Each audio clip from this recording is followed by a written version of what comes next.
Welcome to Arc Rex Temple of Ages, part 13.6. Greetings, everybody. I hope you've been surviving these holidays like I have been, and I have a very interesting synchronistic presentation for you that spoke to me so much, and I hope it can bring a cheer to your face as well. Because I was listening to some of my older episodes, and even though it's me from the past, it helps give me hope, and I guess levity might be the right word, or happiness. Yet, this is so crazy that it's kind of hard to put exact words to it beyond looking at the human condition and where we want to go with it.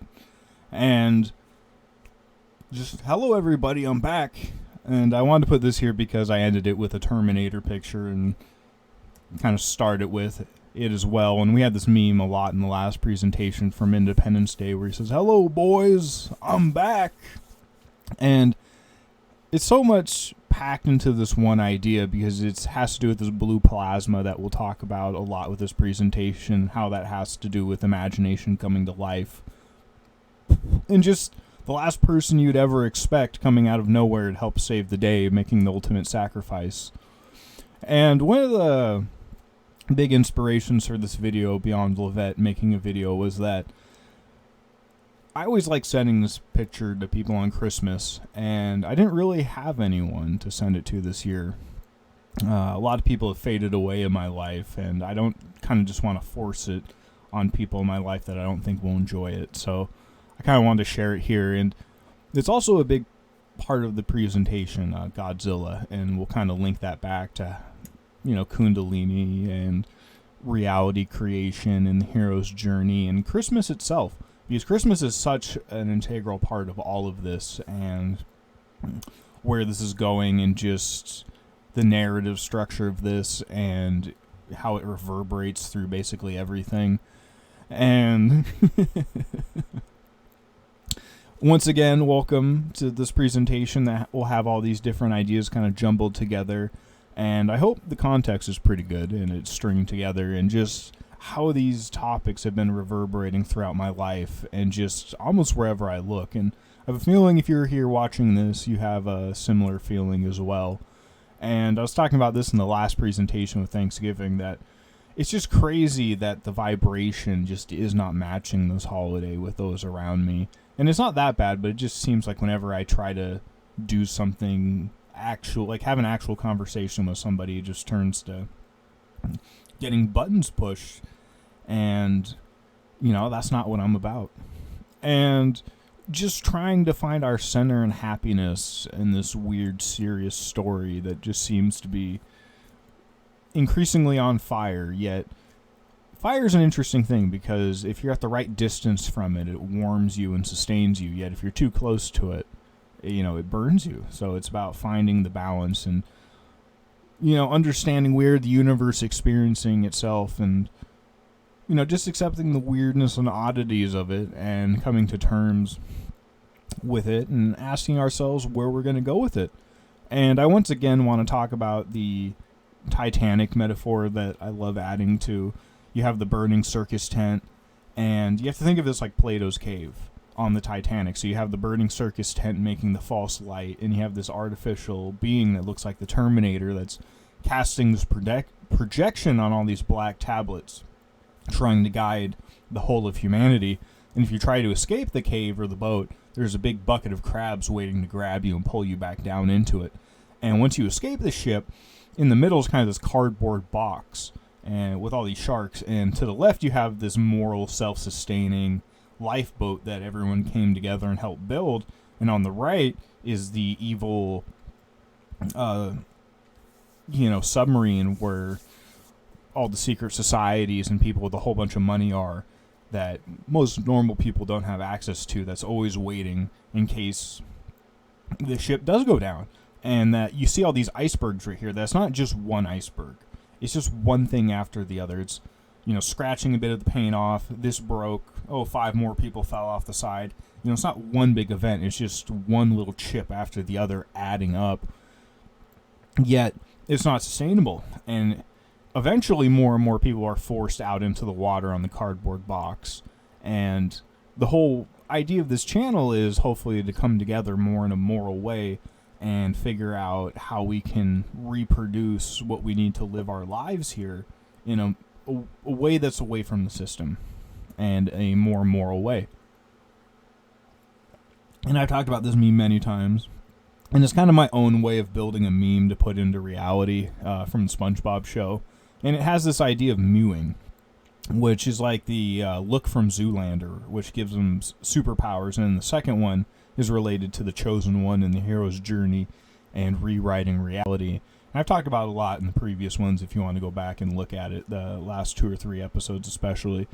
Yet I kind of revised this one because it's so funny. Every time I talk about the analytics of my channel, it just gets slower. And it's funny, it just went down another one. And it's kind of funny for me to think about that someone just kind of walks in and just like, oh, this wasn't what I was expecting. But, you know, I don't need a whole bunch of people. It's just I kind of want to put it here because it would be nice to have a little more people, just because even if you have 128 subscribers, like, it's still rare that I get a comment on a video or more than a like or two. So just to get even a little bit of conversation or traffic or just any bit of noticement at all, just you need a lot of people on YouTube because not that many people are actually watching it. And big shout out and thanks to the people that do comment and leave feedback and do like videos. And not that this is what it's about, but it's a part of it and why I'm making these videos right now. I tried doing it the physical way that wasn't on the internet, and that didn't really go anywhere. And also right here, I had the fear there, but I didn't put the cross around it. So it's funny that I just keep upgrading the memes when I figure out how I can make them better to help describe what I'm trying to go for. And how this meme, I love seeing it reverberate in reality and how it was in the Matrix as well. And it's meant to kind of represent like the ultimate coolness or being a Chad or yeah, and how it changes your face symmetry as well. So it changes your physical body as well as it may be giving you mental abilities as well. And I've gone into that many times and asking the question, you know, why are we all here? And that might seem obvious in a way, yet it's more and more asking because there's a lot of people that I think are going to check out here pretty soon, yet I feel like I'm meant to be here for a reason before that happens. So, you know, this is hopefully for the people that don't want to necessarily just fully check out and see what we can do about it and where it goes, because we might be here for a reason. And that our reality itself, we need to look beyond the idea of the observer, because that's what we are right now, that I'm piloting a meat suit, looking into a black tablet, and, you know, sending this out into the ether, and, you know, an observer effect from an observer effect on top of an observer effect, and just how reality and video games and movies and books and dreams are all created and how we interact with that. And I was talking last time about when you're making a video game or something like that, you want a quality assurance tester to go into it and try to find the bugs and the glitches so it can smooth out and be a better user experience. And just looking back at our reality and our narrative structure and how we have all these reoccurring things like Saturn and the Sirius dog and the Nephilim clowns and being trapped in a matrix and how it relates to technology and being self-aware of that, and how there are no accidents, and how this is also related to like the green Kundilini reptile right here. And one often meets his destiny on the road he takes to avoid it. And I feel like that's a part of my life right now as well, that it's kind of hard in the moment to see how you can go from one spot to another, and if we imagine a better future that we might one day be there. And mine looks a lot like the Shire from the Lord of the Rings, with a lot of moral technology built into it as well, and being disaster proof. So, you know, a lot of people can come together and we can, you know, do the moral version of everything, because right now we don't really have a lot of choice and we're all very divided. At least that's where my experience right now, and everyone's kind of drowning alone. And I just kind of envision the future where we can all come together and build something we all agree upon. And it was really funny in the last episode that... also, I want to say you're sorry for the quality of the audio in the last episode and when my mic fell down. I'm not used to that, and I didn't really want to start over again. Yet it still makes me laugh and smile that when that happened, it was when I was talking about the lowest levels of Dante's Inferno and how false spiritual teachers qualify for that. And it's just funny to me that, like, I'm trying to speak this message out, and the tool I used for that fell over right when I was trying to kind of criticize people that might have felt something about that. And maybe not just people watching on my channel, but just the overall vibe. And kind of back to the Christmas idea and the dark side of it with Krampus and trapping real beings inside of like these fake snow globes for the entertainment of this evil being. And how that's a reoccurring theme throughout our reality. And to think of like Cthulhu right here, and this is a meme I had in the last presentation, that it's like I've seen enough adult entertainment or narrative structures to know where this one's going with all the red flags we have so far. And I keep talking about this meme right here, that it represents going into the heart of matter in duality and trying to fix it in the most chaotic spots possible, and how that's represented in all these science fiction universes and how synchronistic that is to my life. And I've talked about this one as well, and how this has to do with the dark side of Sirius, and, you know, back to the idea of like tentacle monsters or Cthulhu, and this entity that's trying to trap you in a false matrix that you might not want to be a part of. And that this whole journey for me really started and kicked off with the Joe Rogan 9/11 podcast, which also has to do with Sirius, and where Alex Jones talks about interdimensional entities that have given us technology that we might know as the fallen angels, to build our own prison with technology so we can basically be their playthings in cyberspace. And welcome, everybody, to the human condition.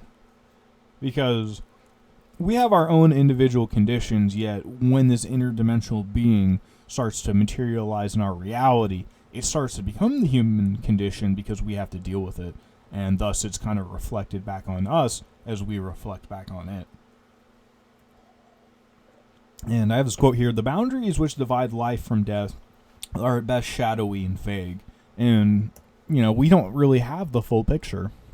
And the last video I made about bubbles fractally bursting, it was just crazy. Literally one day after that presentation I made about bubbles bursting, we had this massive windstorm. And I was outside when this happened, walking between the house and the trailer, that this huge gust of wind came in, and it knocked over 2 trees that were standing above the driveway at my parents' house. And you can kind of see the clearing right here. Like, there used to be trees all through here, and the 2 trees kind of knocked all this over, and you can kind of see the path of destruction right now. And it was just like, really, the day after I made a presentation about, you know, bubbles bursting, you know, I just see this, you know, one of the biggest windstorms of my life, and just very humbled by it, just crashing over 2 trees. And how I've, you know, how that has to do with the 2 towers, you know, that I saw it as, and just popping the bubble as well, and relating it back to Sirius and Saturn. And I also, in that presentation, said that I made this meme for it about it was when George Bush was told the second tower was hit, and I was thinking, like, what if he said, "Sir, we've reached another level of simulation," or Sirius, or the underdog story, or, you know, life getting more or less serious.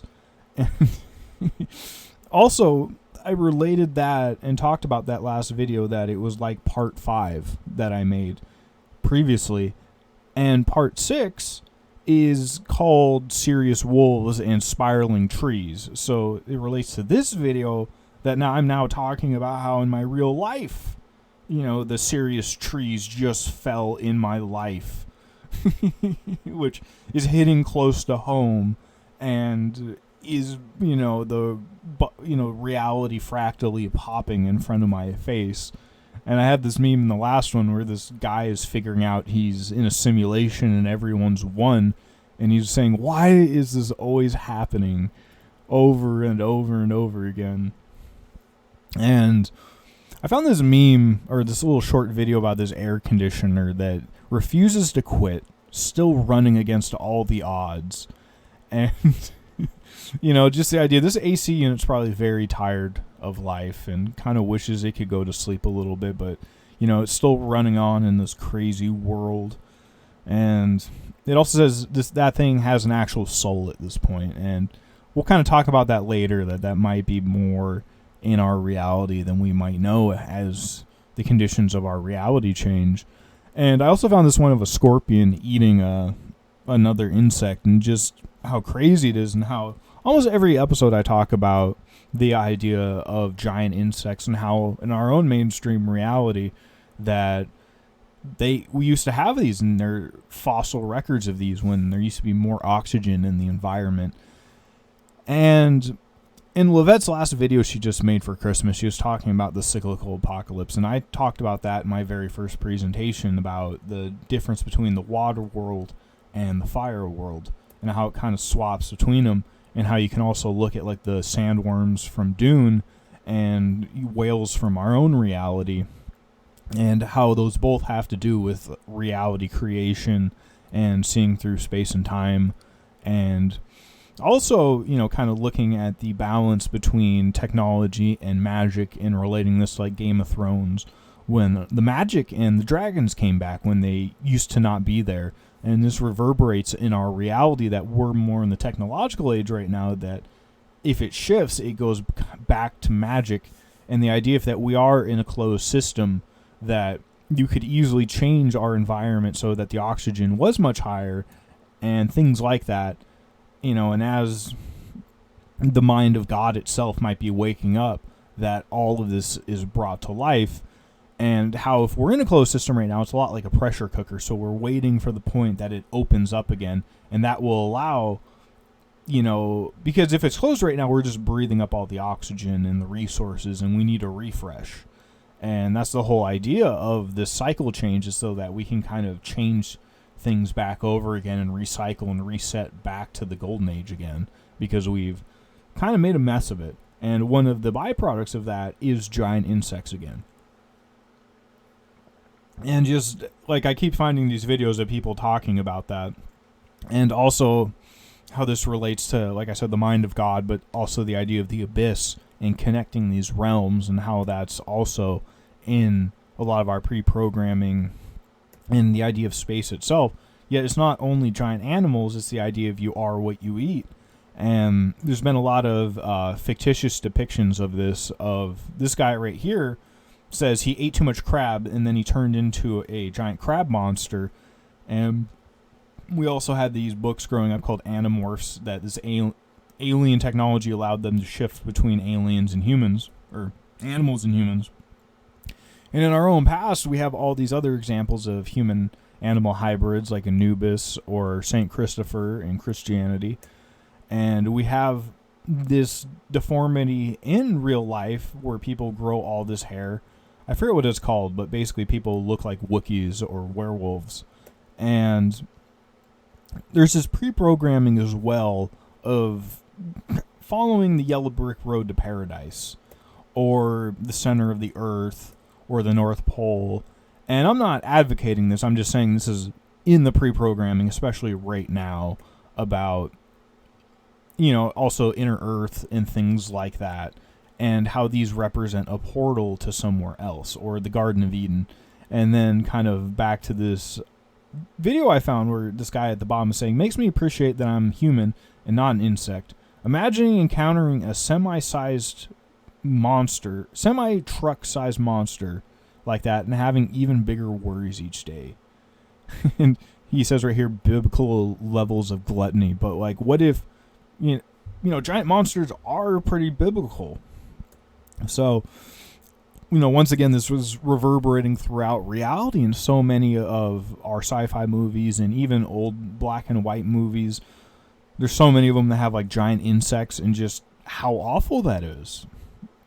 And I have this meme right here. It's good to be served tea, yet what if you are the tea being served? What if the shoe's on the other foot, and now the insects are crushing us instead of us crushing them with our boot? Because, in my opinion, we don't really treat them well, and it's kind of interesting in my life that, like, I'm trying more and more to not kill insects. So and I didn't used to be that way. If they were in the house a long time ago, like, I'd smush them. And now I go to great lengths to make sure, because I feel bad if, like, a fly flies in here and then it gets stuck in here and then it just, like, slowly withers away and dies in a corner. Like, I'd much rather just put it back out in the real world that it knows, instead of, like, trapping it in this false environment just because I don't care, or just will smush it on the wall just because, it looks small and I don't care.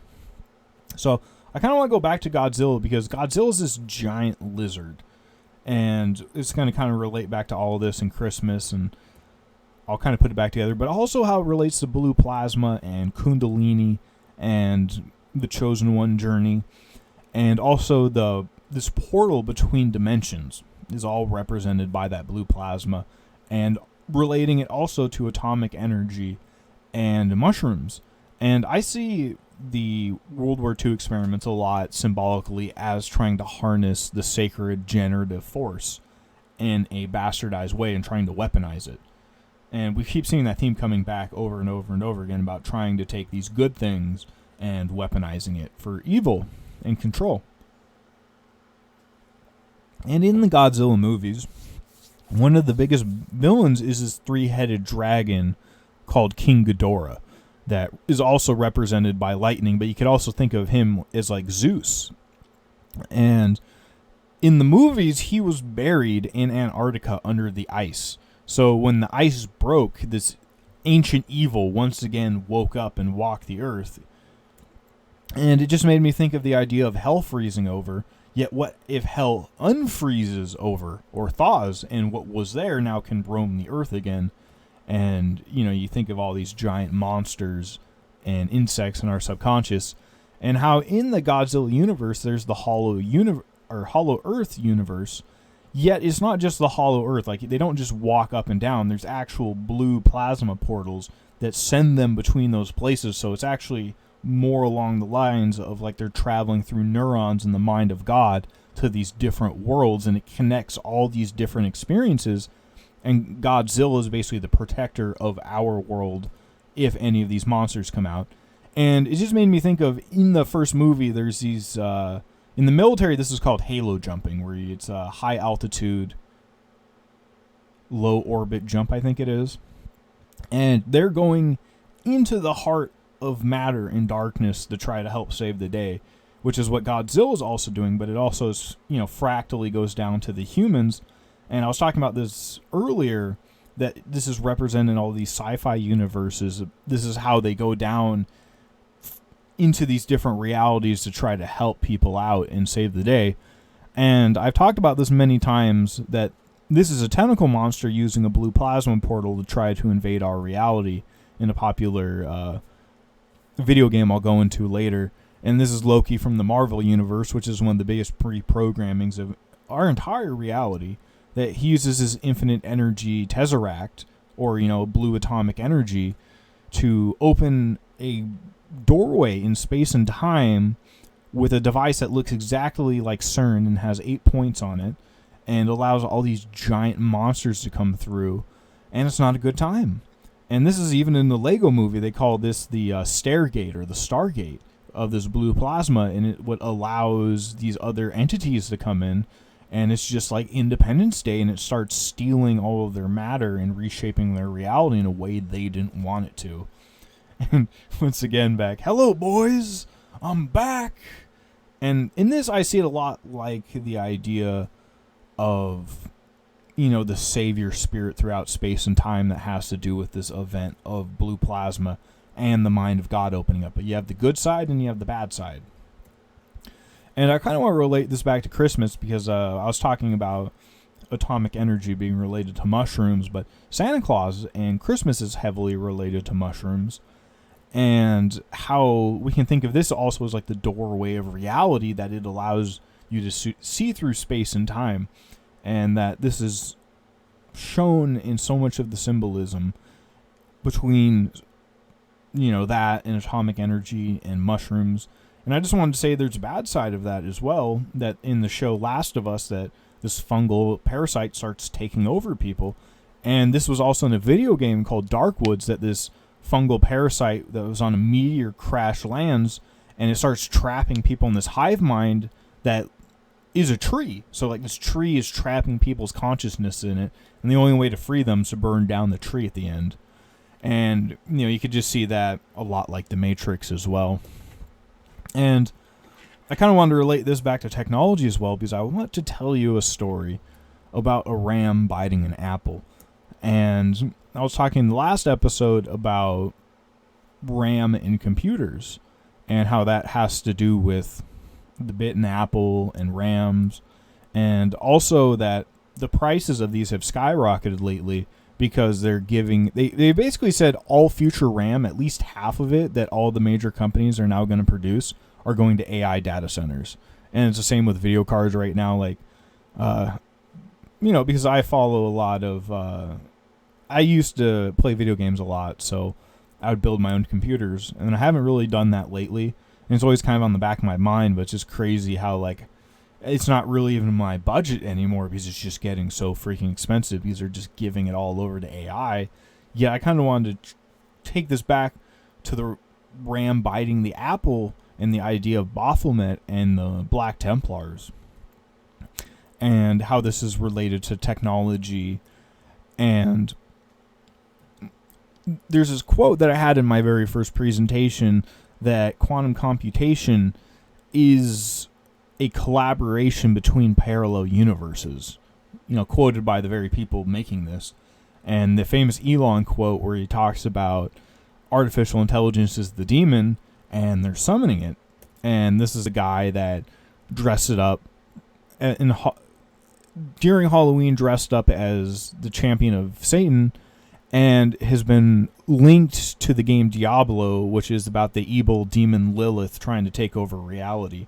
So he's heavily linked to both those. And Levette was talking about X and how that relates to Elon in her latest video.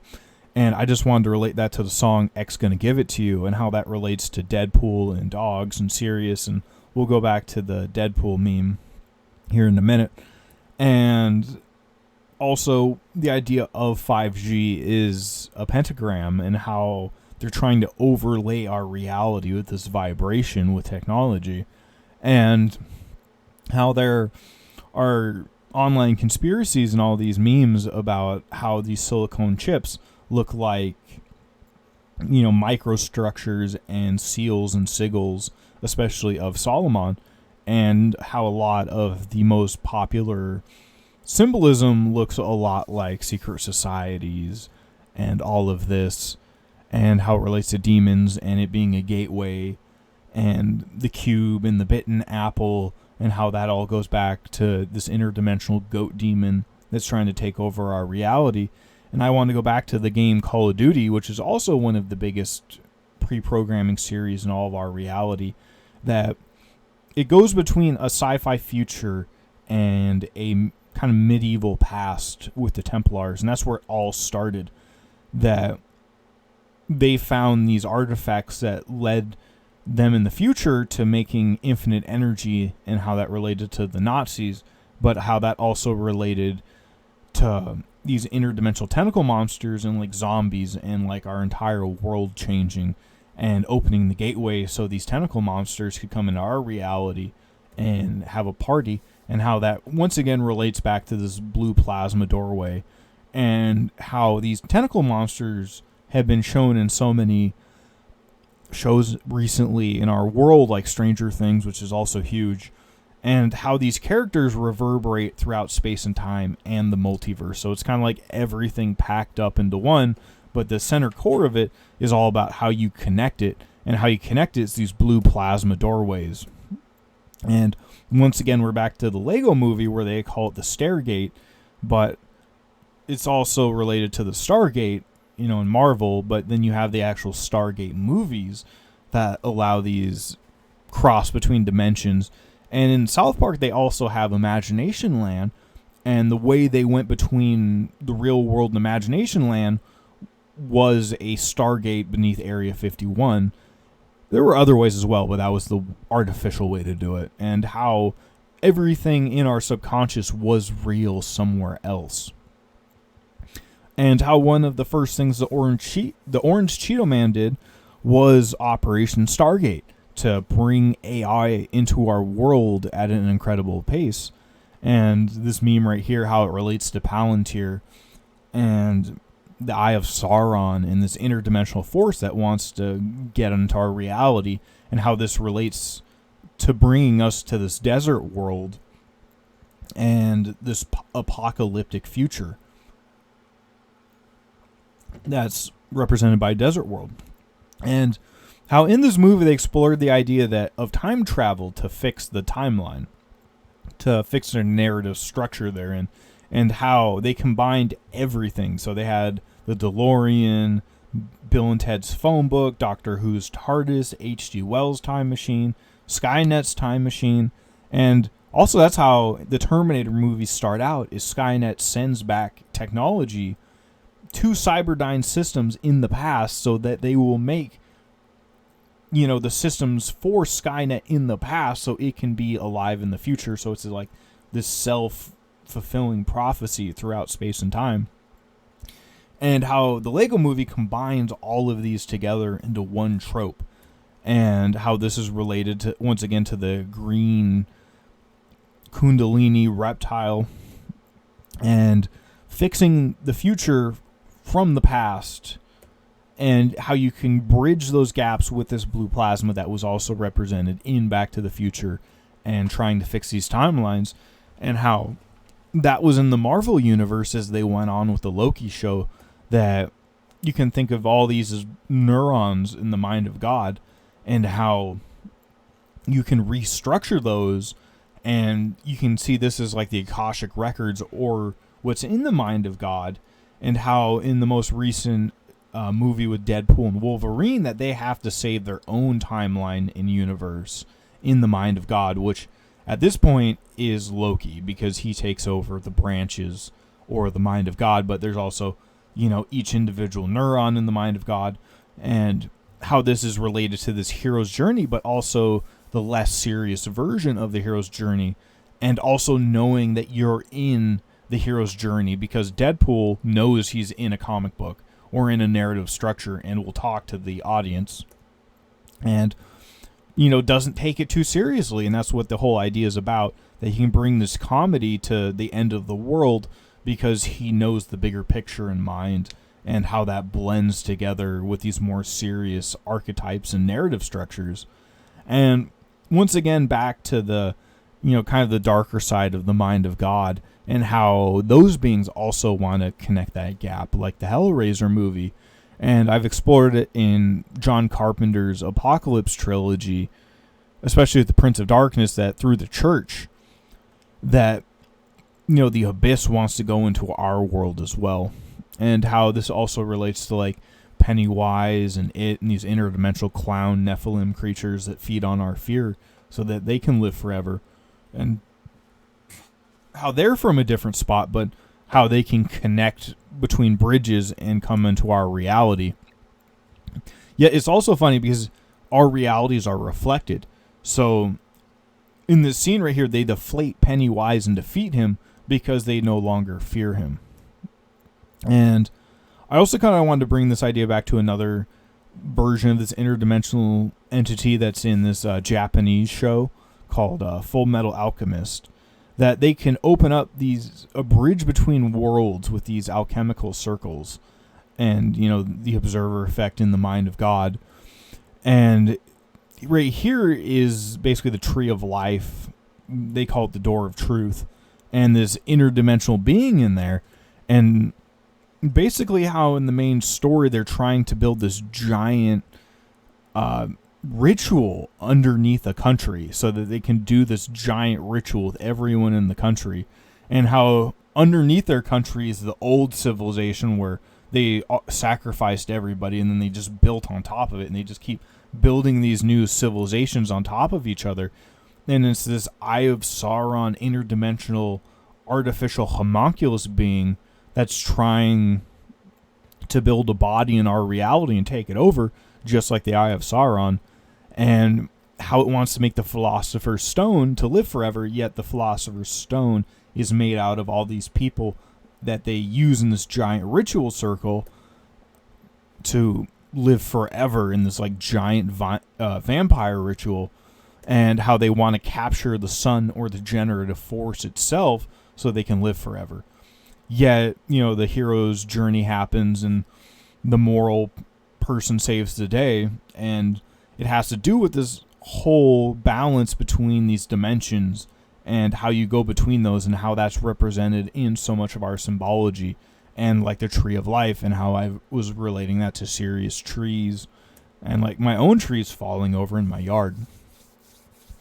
And once again, kind of back to this interdimensional being represented by an eyeball, but also as a tentacle monster at the same time. So it's just kind of happening over and over and over again.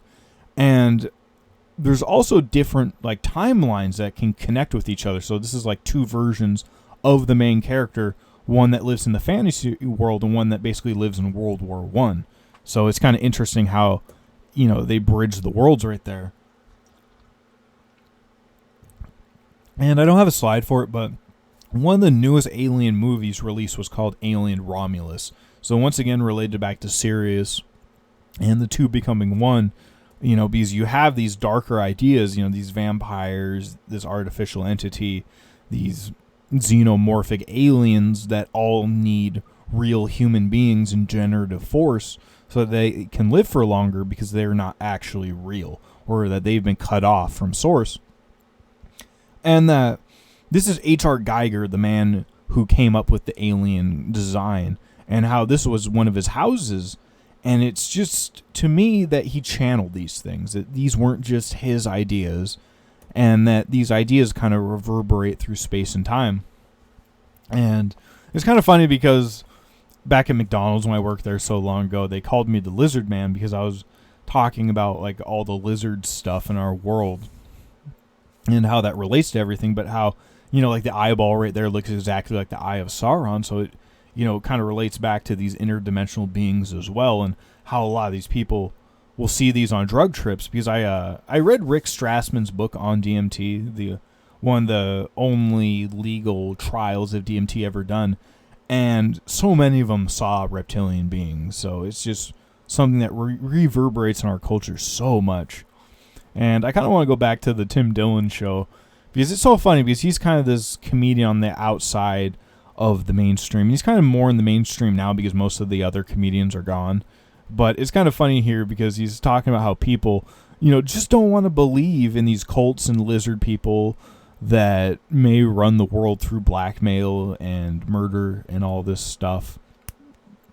And he's talking like, you don't know what it's like to listen to people talk about lizard people then find out they're right. And that's how their mind melted, because, they weren't ready for that level of weirdness.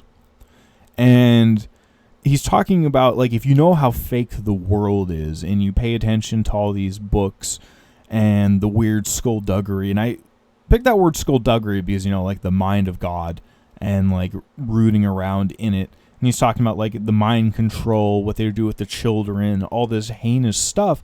But you have to look at the logical conclusion to the infrastructure and where the groundwork of all this is going, and what they're laying out and what they've already laid in our mind, and how they're trying to make everyone's mind melt as well. So it's kind of like where they're going with it, but also how their plan is for normal people to just lose it because of how weird this is all going to get.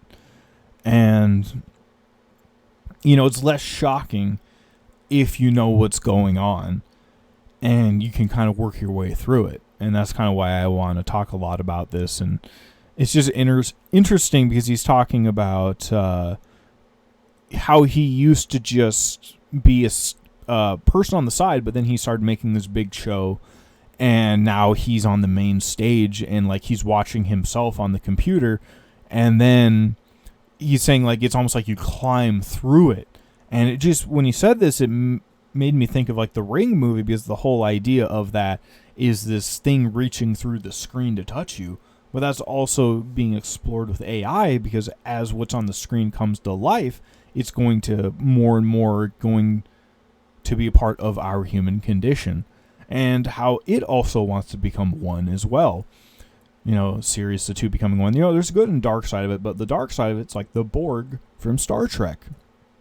And I kind of want to relate it back to technology, because one of the things in virtual reality that's happening that I've talked about so many times is that people will re-identify themselves in the virtual space, and so many of them just do it to look like demons or animal hybrids. And I've talked about how people, especially in Japan, have been cartoonizing themselves, and how this also has to do with, there's this meme in our reality called sexually identifying as an attack helicopter, but it kind of made me think of that. If you combine that with the cartoonization or simplification of ourselves into a cartoon medium, and combine that with this abyssal consciousness and technology, and also sexualizing that, we start getting a very weird picture of reality and what they want, and how they want to make this artificial being seem attractive to actual human beings. And this was a meme right here of a penguin that fell in love with a cardboard cutout and just became enraptured with it, but that's because it was stuck in this artificial system away from where it should actually be, and just how messed up it all became, and how that's in Blade Runner 2049 when artificial reality becomes rampant and he has this relationship with a robot.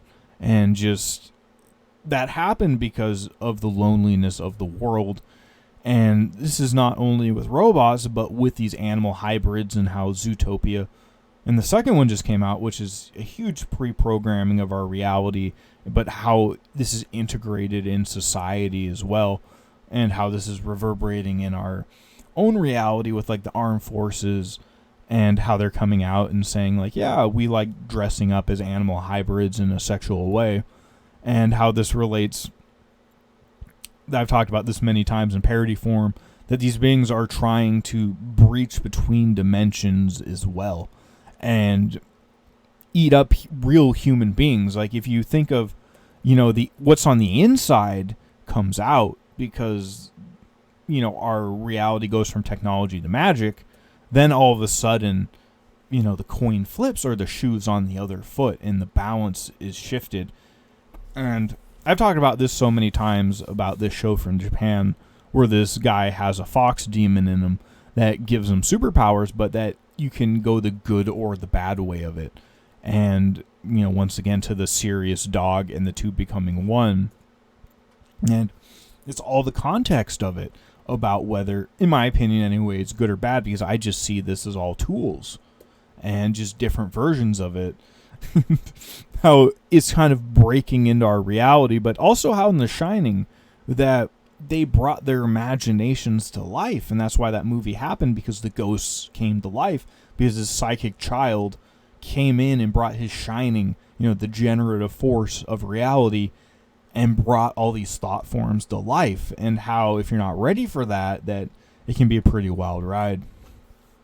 And I've talked about that in The Mouth of Madness, where the main character finds out he's in a narrative structure. He's in a book.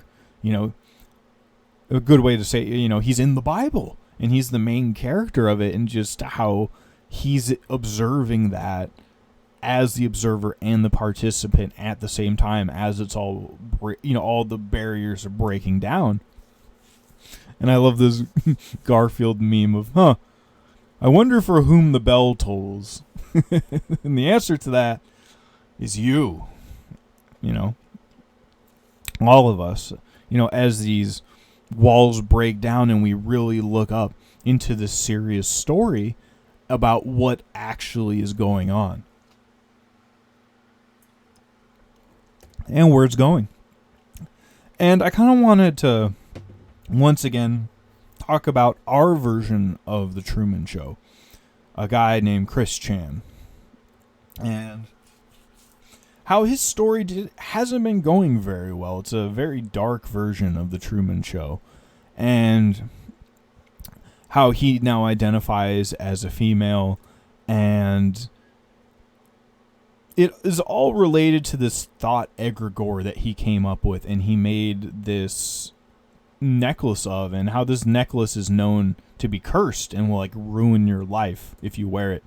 And how they've related to that this picture right here is of this guy right here sacrificing all of his friends so he can become a demon and live forever. So they're relating that, a reality to this necklace this guy wears. Like, and right now he's talking about the dimensional merge and how his thought form egregore is going to come to life.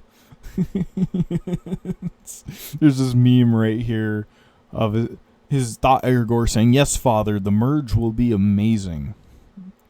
And he keeps making memes like saying the merge is now, the mind of God is going to come together.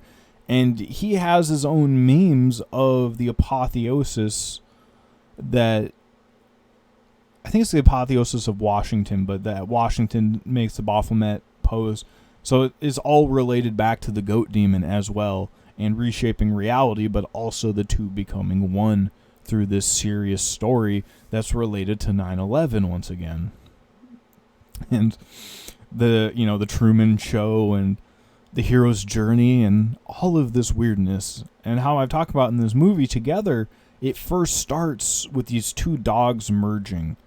And the same thing is in The Thing, that this abyssal creature first appears as a dog. And that's more of the dark side of it, yet it's so much in the symbology of our reality. And there was this other movie that came out very recently called Sketch, that this girl's imagination comes to life. And same in this movie right here with Nicolas Cage, where this guy that's seen as a loser starts breaching into the mind of God and in the mass subconscious of everybody, and whether or not he's going to be a villain or a good guy, and how everyone sees him and where the story is going to go, because now he's the one making the story. And I've related this back to Mario, and that if you had this permanent marker that could recreate reality, that this person right here basically made a version of Baphomet in the background. And like in that, the answer is to burn it down. And in this movie Sketch, like, they can bring their imagination to life to help them fight evil. And, it has to do with like tentacle monsters. Yet in the end, it's all about it coming together and accepting each other. And that, even though his daughter has tentacle powers that she used to defeat evil, he can see through that and love her. And how, it has to do with being in the mind of God and it all connecting with the neurons and this blue plasma. And I just always like to put this picture in here when we're talking about the two becoming one from American Horror Story, because this is what they were doing in Area 51. They were trying to combine vampires, humans, and aliens all together, in this crazy story we have going on, and how all these narrative structures are combining, and how this has to do with Sirius and these sci-fi universes about going into the heart of darkness to help make it better. And how this is related back to Paper Mario, because that's the poster above him, and bringing order to your reality as the chaos is happening, because it says, like, in the background right there, clean your room. And, clean your reality up if you can. And, that extends to our mind itself, because, like, he brought that character to life with his imagination. So he has to go through the consequences of that if it goes wrong. Like I said, because he tries to burn it down, but his creation is trying to drag him back in. So it's just this, crazy cycle of it. And how in Imagination Land, when it goes wrong, they also try to burn down or nuke, the mind of God to fix the answer. And this was also in a animated show that came out lately, that these demonic portals open up, and the first answer they have is to blow it up with generative force. And that's also in the Pacific Rim movie, that these artificial aliens are trying to take over our reality by sending these giant monsters through this plasma portal, and they stop it by sending this robot in there making the Jesus T pose, and brings a generative force, a lot like the ending of the Matrix movies as well. And I made this meme right here that this idea keeps popping up over and over and over of bringing this generative force into reality to save the day, which also relates back to the Sirius story as well, in my opinion anyway. And I want to talk about this once again because this was from the very first presentation I made. And I think about this a lot. This is a show called Hero Inside, where these kids can bring comic books to life, and you can see it right there as like a blue plasma stream going into his comic book. And these are both superheroes that came to life from a comic book through kids' imaginations. And they're having a fight right here. And they're saying Mr. Justice can survive any attack. And punch better than anyone my imagination can think of. And he's saying if you hit him 100 times, that it'll go back like karma. And right here, he's bringing the comic book to life with his imagination and this blue plasma, and creating this big spectacle in the real world, and how it's connected to the fictional character's third eye with blue plasma, but also the kid's eye with blue plasma. And this gives him, changes the narrative structure. Like, he can now make his thought egregore more powerful to save the day by rewriting reality itself. And this is shown through a comic book, but it actually reverberates into our actual life. And that he has the conical power to create reality called the writer's power. And, to be able to recreate reality, once again, in this case, represented by a comic book, but you could change that out with a lot of things. And I kind of wanted to relate that to the Star Wars Blue Force Plasma Ghost, because they never really died. They just went on to somewhere else in the Force. And that's a lot like the movie The Shining, that they didn't actually die. They would just go on somewhere else. And I kind of wanted to relate that to meme magic or chaos magic, because that is being used to reshape our reality. And it's been linked to the highest levels of that as well. But even back to more ancient days in like the Illuminati card game with deeper roots, but also linking it to mimetic warfare, which I was talking about in the last presentation, using memes to influence the mass of reality or the subconscious of the mind of God. And how if you use that for yourself, I always love this, meme them until they cry, then make memes about them crying. And I just wanted to relate that back to Pennywise and It, because if you made fun of Pennywise, you deflate him and take away all of his power, because he's a reflection of what you fear and what you think of him, because he's a thought egregore from another dimension brought to life in our reality that tries to feed off children in the generative force to live forever. And in the newest movie or show they just made that ended, and also I don't have slides for it, but they related Pennywise to Bob right here, and there's a lot of other things that relate Nephilim clowns to the word Bob, so I just kind of wanted to put that there. But right here, I just love this so much, that Pennywise gets trapped in a false reality by because there's someone in the show that has the shining power. And one of the things you can do with the shining power is trap people in a dream you created in your mind.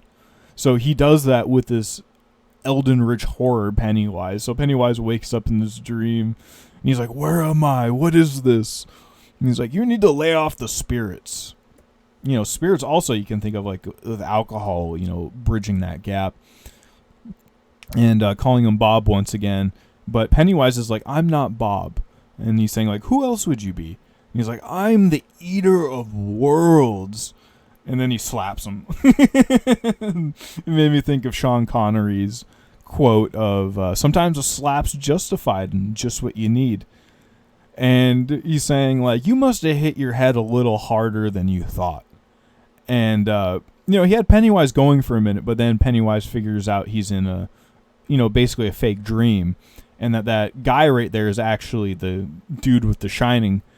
But it just made me laugh so much that he was gaslighting Pennywise into thinking he was in another reality and taking Pennywise's power away, and relating it to like Rabbit and like the rabbit hole. And these comments right here, like, gaslighting and eldritch horror into thinking it's taken head trauma is my new favorite thing. And it's also funny because Pennywise loses to people called the Losers Club. And sit down before the author decides to change the genre from horror to action. So, once again, talking about being able to change the narrative structure of the story you're in.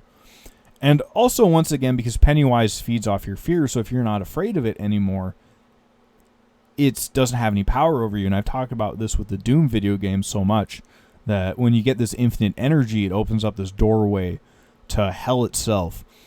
And that there's one person that all the demons fear.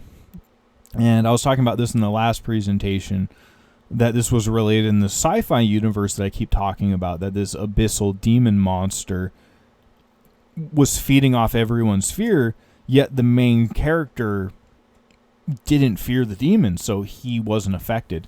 And this also had to do with manipulating time and space itself. And this meme of you're not trapped in here with I'm not trapped in here with you, you're trapped in here with me, because it's all about who fears who and who's taking who seriously, in my opinion anyway. And once again, this relating it back to Doom as well, that I was just talking about, that if you don't fear the demons, then they fear you, because then they don't really have the power over you like they had. And how this was also related to the game Skyrim and the Dragonborn, and relating this to Kundilini, that if you could have the Kundilini force and not fall to it, that they feared you, because then you could rewrite reality as well. But also how that they made a crossover of this with Doom as well, because it's all about, once again, who fears who. And I just have this meme right here. Sometimes being a superhero doesn't always pay the bills, yet this balance between it. Because I wanted to talk about the degradation of both the hero and the abyss, because while I was making this presentation, I found this video game that was being recommended about sexualizing Lovecraftian horrors and Cthulhu itself. And that it just kind of blew my mind that this thing existed. But not only that, a goat demon, so that they can have nerdy, lonely people identifying with this on so many levels. And just how it's like the sexualization of everything, because it's not just one thing. Because like in the Livette video, she was talking about especially the children, but the point I'm making is it's like everything. And also how this has to do with like Capricorn and the Abyss and all that, and Aquarius. And once again, I'm going to talk about the Water Boy, because I relate it so much to my life. And it's the main thing is he wants to bring a higher standard of living to the people around him. And he does this through water, but I just have that same vibration of that, you want to provide a better standard of living for people as they're going about their journey. Yet he becomes the main character because he's the one guy that can save their team. And it's just funny that it's his rage that helps him do that. Yet he has to have this balance between his rage and his happiness so it doesn't consume him. And that made me think of the movie Happy Gilmore he was in, that he had to control his rage and find his happy place to save the day. And just how our reality will take these stories and truths and turn them into ads and consumerism and all of that, and the two sides of the coin of each thing. And also in that movie, how he sees his mentors as like ghosts that help him along the way. And this is the same thing as Star Wars, once again, with the blue plasma force ghosts that never really die. You just go on somewhere else, and it's the hero's journey. But how those things can come back as well. When, the reality itself shifts, and how this blue plasma is related in Tron and the never-ending story which is also about remaking reality and the bridge between worlds and narrative structures. And how I found this meme right here that they're rebooting and making more versions of the never-ending story. It just keeps going on and on and on and on and on, like our reality. And this was very synchronistic to me that this is like a furthering version of Waterboy in a movie called Hubie Halloween, where the main character always has his water bottle. So he's like the water bringer, Aquarius. And one of the things he has on it is a telescope. So he is observing reality and what's actually happening. He's the monitor of it and of death and all these spooky things. And he's trying to tell people how to be safe and go about their day. And everyone doesn't take him seriously. Like, he's just a goofball. And I also kind of wanted to relate it back to Waterboy, that his girlfriend's this really weird, crazy lady as well. So the goofball energy is related to death, kind of like it is in Deadpool that I've been talking about. That it has this weird combination, and how that's related to the clown and Sirius and all of this stuff. And how that's related to my life, because I was talking about this in the last presentation that, by solar astrology, I'm an Aquarius and I'm a really tall ginger, but both the schools I went to, like my middle school and my high school, if you put the logos of them together, it makes Capricorn. And just so many things in my life and how it relates to Saturn and, like I said, lizard people and time and space and, the goth clowns, and I could just go on and on and on about, but it just makes me feel like Truman here, like looking up from it, just like, what? What am I looking at right here? It's just so goofy to me. And just once again, back to the idea of like, why does this keep happening over and over and over again? And I found this right here.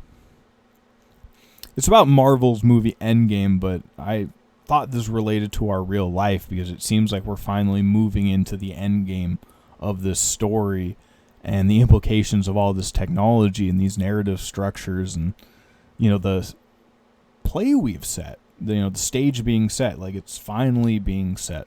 And I had this meme late in my last presentation about the two sides of Kundilini and how it relates to Pennywise, and how also saying, like, I don't want to say, like, I'm not advocating it to anybody. It just seems to be a part of the programming, and I see it as a tool. So there's both sides of the coin and how you want to use it, and how this relates back to the frog and adapting to crushing pressure and oppressive darkness, so you can have your standard of living and your own story of life that isn't being made crappy on purpose all the time, because it's just reaching such a crazy level of chaos right now. And if you are seeing this, the curse is lifted. Have a good day. It's like putting the good vibrations in there as well.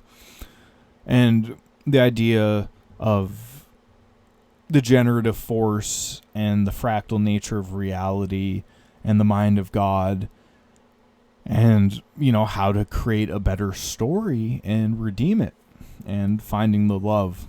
And once again, I've made videos talking about defining this better future. If anyone's interested, it's my least viewed video ever made. So, that might tell you something. And these ones are as well. So if you imagine, the algorithm stopping a video so you don't see it, these would be the ones to maybe go back and watch. And these ones are really good, and especially about rewriting reality as well, and being trapped in a simulation and false reality and all of that. I really like the 7 series. They're a bit shorter too.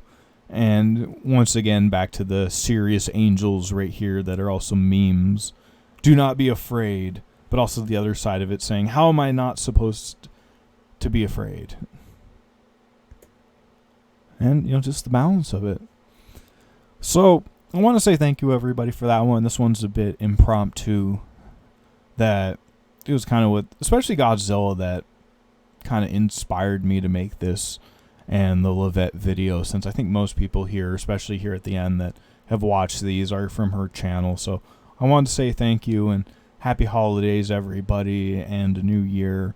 And hopefully we can find our own peace and balance in all this craziness. Because, like she was saying, it seems like most people watching this are just getting hit with the hammer of craziness and chaos right now. And it's just more and more and more. Yet, I'm not sure if it's that everyone's supposed to check out. That I was thinking about this interestingly enough, that I think because like the idea of like the Star Wars Force ghosts, like you always keep moving on, that you'll see what happens here anyway, even if you're not physically here in a meat suit. It's all just the question of, do you want to be here physically for this, or do you just kind of want to watch from the side? Because like in the last presentation with the quote from 9/11 Revelation, that the souls at the feet of the souls at the feet of the throne of God were saying to him, how much longer is this going to keep going on? Because this is so crazy. And that they had to shorten the days or else no flesh would survive. So if those ideas are actually going to happen, then, a lot of people might not want to be, front and center for that. But that might be why I'm here and wanting to build disaster-proof, self-sufficient hobbit homes. Not to save people's souls, but just to make a better story and maybe to give them the breathing room so they can, grow spiritually and not be so attached. Because right now I'm still trying to grow spiritually, but it's just crazy all the chaos and how it can slow that down and pull you back into the day-to-day mundane things instead of having a more peaceful area. And to me, it just would make such a great story. And that seems like the core of what so much of this is about. So I kind of want to end it there and wrap it up. And I also want to say, if you can leave any feedback or synchronicities of your own or constructive criticism or any of that, or movies to watch or things that made you think of this, or just saying, hey, I like the idea of self-sufficient hobbit homes as well, that'd be awesome. And wherever you are, day or night, I want to say thanks again for tuning in wherever you are. And once again, peace.